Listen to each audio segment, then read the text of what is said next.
I like your studio. Thanks. I came over to personally thank you for playing at 3 services for the church last Sunday and the Sunday before. It was my pleasure, and it was no problem. However, the check has not yet come in the mail. Check? I don't understand.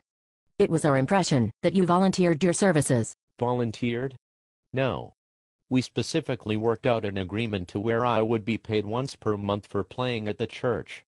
I completed a W-9 and everything. Oh, that. Well, that form is required for all of our volunteers in case we were ever audited by the IRS. What?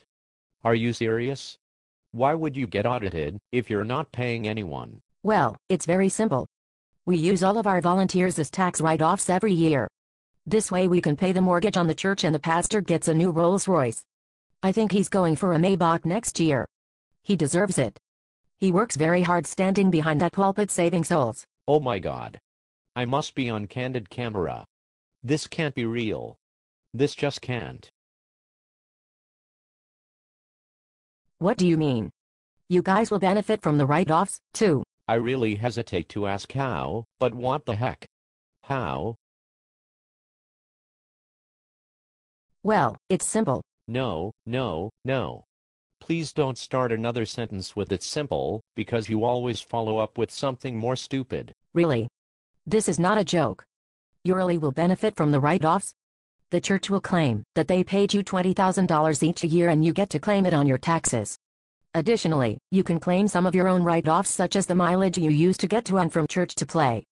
Oh, and you can also claim how much you spend for guitar strings, microphones, your effects pedals and your suits for church. The church is only 5 blocks away from my house and I can only claim depreciation for the musical equipment I have for 7 years.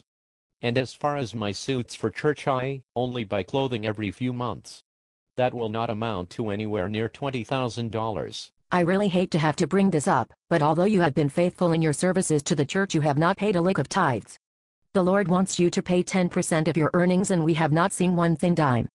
For that reason, the least you could do is let the church use you as a write-off. You will make the Lord smile, and he will forget about the 10% you owe him. Also, you will receive more financial blessings than you can imagine. I don't believe it. I just don't believe it.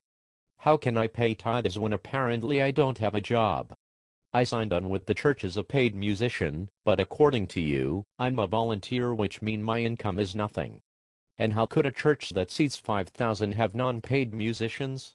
It's not like you guys can't afford it. You have some of the most richest members of this community donating money to the church on a regular basis and I can't even get a salary? Oh, and since we were on the subject of the Lord, let's talk about a few commandments that you are breaking by lying to the IRS. I don't know what to say about this. I thought you were a true Christian, and you believed in doing works for the Lord without the thought of being paid. You, sir, are evil, and we don't need the likes of you in our church. You really should work to glorify God, and not your pockets. You really should be ashamed of yourself. You, sir, are going to hell in a handbasket and you are no longer welcome to play at our church. Did you really think that I was going to stay? Also, I will be reporting you to the IRS if I get a 1099 with $20,000 in the mail next year. If you know what's good for you, tear up my W-9 or there will be a lot of legal trouble and media scandal for your church.